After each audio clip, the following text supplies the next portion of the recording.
This man has just been executed for a brutal crime that began with a debt of only $2,000. The events took place 33 years ago in Florida and left an entire community scarred. On the morning of February 7th, 1992, 29-year-old Wyndham walked into a Walmart in Ocoee, Florida, and purchased a .38 caliber revolver along with a box of ammunition.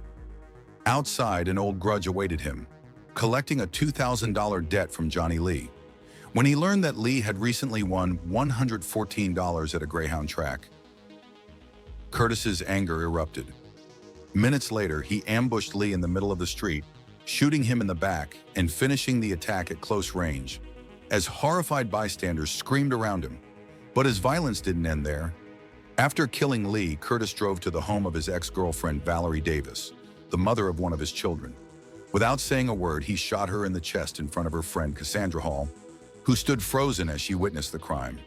Fleeing the scene, he crossed paths with Kenneth Williams, whom he also shot, though this time the victim survived. Moments later, he intercepted Mary Lubin, Valerie's mother, and executed her inside her own vehicle.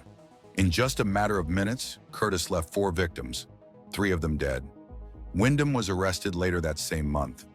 His trial revealed a life riddled with neglect and tragedy. His initial defense was so incompetent that his first attorney was later disbarred and imprisoned for drug and alcohol abuse. Evidence was presented of his brain damage, learning disabilities, and long history of substance abuse. Wyndham himself claimed he was hearing voices and suffering from delusions in the days leading up to the murders. None of this convinced the jury, which sentenced him to death for 3 murders and added 22 years for attempted homicide. The next 33 years he spent on death row in near total isolation, with no regular visits and relying only on the letters of a pen pal.